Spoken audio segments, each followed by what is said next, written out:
Hello प्यारे बच्चों, कैसे हैं आप सभी। और आज हम एक बार फिर से आपके समक्ष उपस्थित हुए हैं आपके अपने चैनल हिंदी लवर्स में। और आज हम आप सबके लिए लेकर आए हैं आधुनिक युग का तीसरा चरण, तीसरा युग, जिसको हम छायावाद युग के नाम से जानते हैं, जिसको हिंदी साहित्य में छायावाद या स्वतंत्रतावाद युग के नाम से भी जाना जाता है। तो आइए हम शुरू करते हैं अपना स्वतंत्रतावादी युग या छायावादी युग।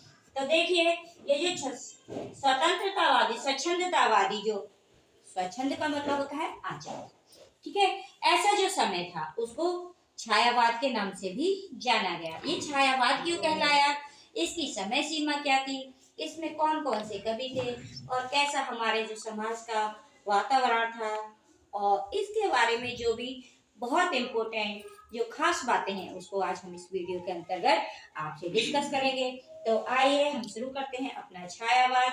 तो ये छायावाद है, इसकी समय से जो है, इसकी शुरुआत हमारे द्विवेदी युग के बाद हुई थी। और इसको ये माना जाता है कि जब तक हमारा द्विवेदी युग पूरी तरीके से समाप्त नहीं हुआ था, फिर भी उसमें छायावादियों की कुछ प्रवृत्तियां, कुछ विशेषताएं उसके पूरी तरीके से समाप्त होने से पहले ही दिखाई देने लगी थी। इस समय जो हमारे देश का जो वातावरण था, इसकी जो हमारा जो द्विवेदी युग था, इसमें क्या था, जो महावीर प्रसाद द्विवेदी जी ने कठिन प्रयास के द्वारा भाषा का परिमार्जन किया, गद्य में हमारी खड़ी बोली का सुधार किया, उसको खड़ी बोली में लिखा गया।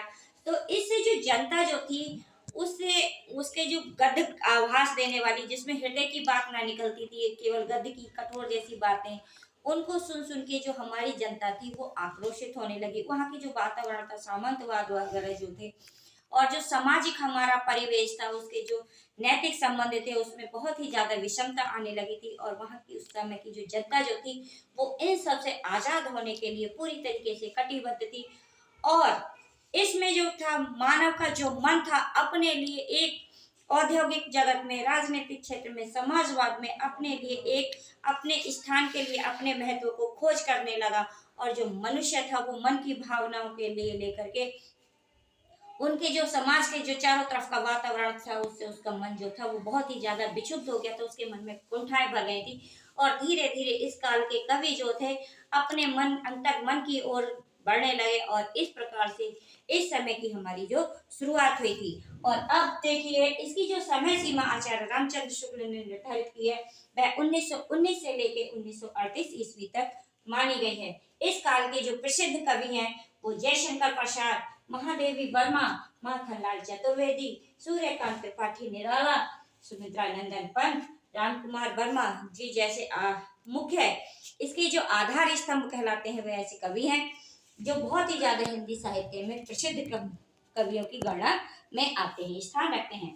इनकी रचनाएं कामायनी एक महाकाव्य के रूप में जाना जाता है। आंसू, झरना, कंकाल, तितली, नीरजा, सांदेरी, पल्लव, गुंजन, परिमल, ग्रंथि, अनामिका, निहार आदि जैसी महत्वपूर्ण रचनाएं इस छायावादी युग की देन है, जो इस युग के कवियों की अपने अंतर मन की कल्पना, अपने अंतर के भावों को अपनी रचनाओं के माध्यम से इस जगत के लिए एक काव्य के रूप में हमारे को प्रस्तुत किए, हमारे लिए प्रदान किए गए ऐसी सुंदर रचनाएं छायावादी युग की रचनाएं कहलाती हैं।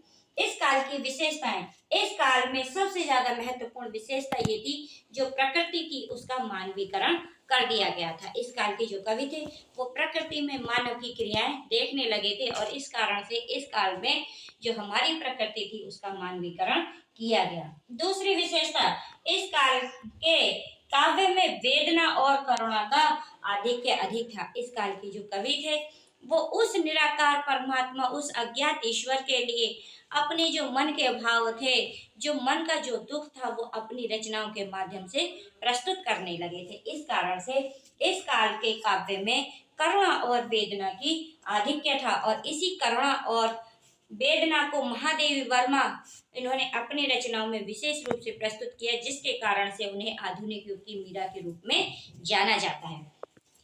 अज्ञात सत्ता के प्रति निश्चल प्रेम की अनुभूति हुई। इस जो काव्य था छायावाद का, उसमें अज्ञात जो सत्ता थी जो अज्ञात परमात्मा था, अज्ञात ईश्वर था, जिसके बारे में कुछ भी ज्ञात नहीं था, उसके प्रति एक अपना निश्चल प्रेम, निस्वार्थ प्रेम प्रकट किया गया। इस काल की अन्य विशेषताओं में सौंदर्य, अनुभूति, व्यक्तिकता, श्रृंगार की भावना आदि इस काल की मुख्य विशेषताओं में शामिल की जाती है।